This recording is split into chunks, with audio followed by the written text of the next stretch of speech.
Hi, ഇന്നത്തെ ദിവസം എല്ലാവരും വീട്ടിലുണ്ട് ഞങ്ങൾ. അപ്പോൾ ഇന്ന് അമ്മ ഒരു പനീർ സ്പെഷ്യൽ കറി ഉണ്ടാക്കാനാണ് പ്ലാൻ ഇടുന്നത്. അപ്പോൾ അതിൻ്റെ പനീർ വറുക്കാനുള്ള ശ്രമമാണ് ഈ നടന്നുകൊണ്ടിരിക്കുന്നത്. അത് ഒട്ടിപ്പിടിക്കുന്നുണ്ടെന്ന് തോന്നുന്നു. എണ്ണ അമ്മ ഇതിലാക്കിയിട്ടില്ലേ? ഓക്കെ. അപ്പോൾ എണ്ണ എടുത്ത് എനിക്ക് തോന്നുന്നു ഒരു പാനിലാക്കുന്നതായിരുന്നു കുറച്ചും കൂടി ഈസി എന്ന് തോന്നുന്നത്. അതോ പനീറിൽ വെള്ളം കൂടുതലാണോ എന്നറിയില്ല. അത് കുറച്ച് പൊടിഞ്ഞു പോകുന്നുണ്ടോ എന്ന് സംശയമുണ്ട്. കുറച്ചൊരു ചതവ് പറ്റിയ പോലെ തോന്നുന്നുണ്ട്. എന്തായാലും അതിനുള്ള ചെറിയ പ്രിപ്പറേഷനൊക്കെ അമ്മ ഓൾറെഡി ചെയ്ത് വെച്ചിട്ടുണ്ട്. എന്താ അരച്ചേ? നമ്മളിന്ന് ഒന്ന് കാണിച്ചു തരാൻ പറ്റുമോ?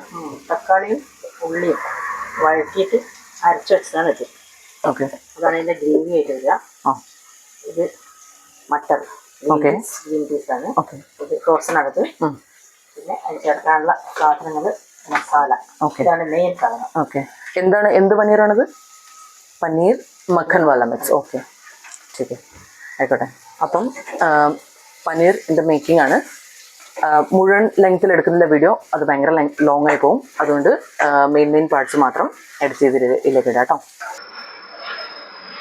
അപ്പോൾ അത് വറുത്ത് സൈഡിലേക്ക് വെച്ചതിന് ശേഷം നമ്മൾ കുറച്ച് എണ്ണ എന്തെണ്ണമേ റിഫൈൻഡ് ഓയിൽ വെളിച്ചെണ്ണ വേണ്ട. Okay, just cooking oil ഇതിനാണല്ലോ.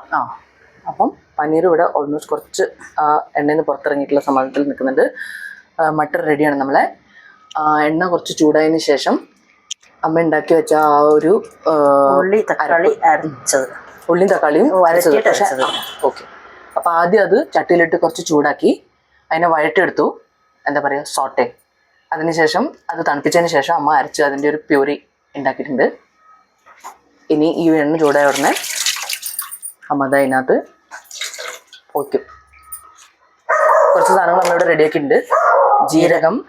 Okay, വേറെ എന്തൊക്കെയാണ് സംഭവം? ജീരകം, മഞ്ഞപ്പൊടി, മുളക് പൊടി, ഉപ്പ്. ഓക്കെ, ഇതാണ്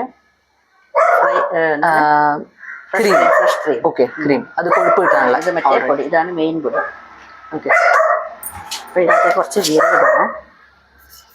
കുറച്ച് എണ്ണ ചൂടായതിനു ശേഷം അതിനകത്ത് ജീരകം ഇട്ടു. ജീരകം പൊട്ടിക്കഴിയുമ്പം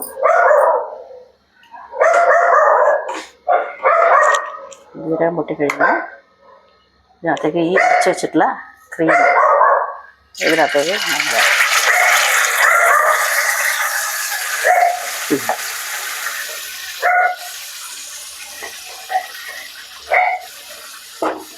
ഇതിന് നല്ലവണ്ണം ഇളക്കുക. ഇത് പച്ചമണം മാറുന്നത് വരെ ഇതിൻ്റെ പച്ചമണം തക്കാളിൻ്റെ അത് കാണുമ്പോൾ എങ്ങനെ മനസ്സിലാവും നമുക്ക്? അതിൽ നിന്ന് ആ എണ്ണ വിട്ട് വരും. അപ്പോൾ അതിലെ പൊടികൾ കൂടി ചേർക്കണം. മസാലകൾ കൂടി കുറച്ച് കഴിഞ്ഞാൽ ആ മസാലകൾ കൂടി ചേർക്കുക. എന്നിട്ട് ഇളക്കി ആ എണ്ണ തെളിഞ്ഞ് വരും സൈഡിൽ. ഓക്കെ, അപ്പോൾ ഇത് എണ്ണ തെളിഞ്ഞതിന് ശേഷമാണ് നമ്മൾ പൊടിയിടുക അതോ പൊടി ഇട്ടിട്ടാണോ? പൊടി ഇടാം, അതിൻ്റെ കൂടെ ഇടാം. ഓക്കെ, പൊടിയുടെ പച്ചമണം മാറണമല്ലോ. എന്നാൽ പൊടി ഇടാം. ഇത് മുളക് പൊടി. ഇതിൻ്റെ അളവൊന്നും പറയുന്നില്ല കേട്ടോ. അതൊക്കെ ഓരോരുത്തരുടെ ഇഷ്ടത്തിനനുസരിച്ച്, ടേസ്റ്റിനനുസരിച്ച്. ഓക്കെ, മഞ്ഞൾപ്പൊടി,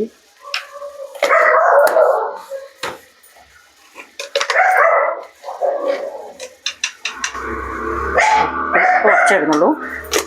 പൊടിയിലുണ്ടാവും. ഇതൊക്കെ നന്നായിട്ട് എന്നിട്ട് ഈ മസാല അത് ഫുള്ളായിട്ട് എടുക്കുന്നുണ്ട്. ഈ ഒരു കവർ ഫുള്ളായിട്ടും ഇതിലേക്ക് ഇങ്ങനെ ഇടുന്നുണ്ട്.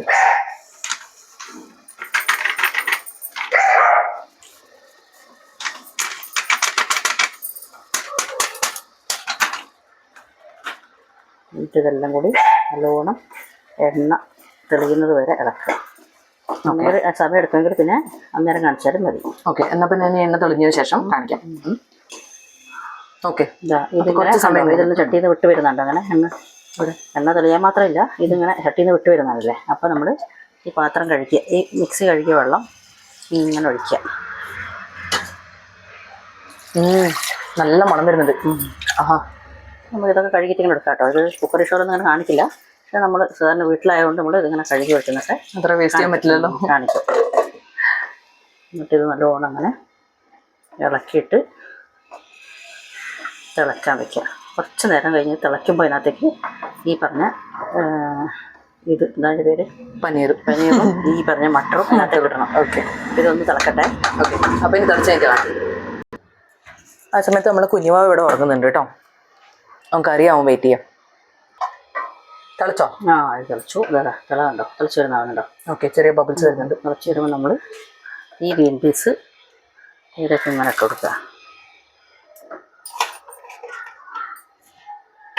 എന്നിട്ട് ഈ പനീറും ഇതിനകത്തേക്ക് ഇങ്ങനെ ഇടുക.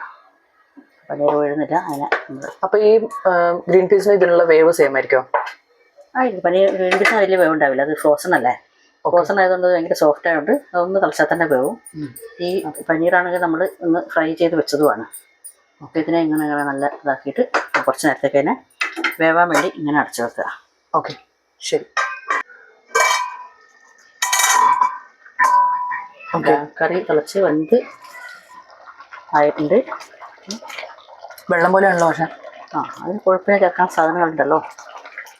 ആ ശരി. തേങ്ങ നിറച്ച്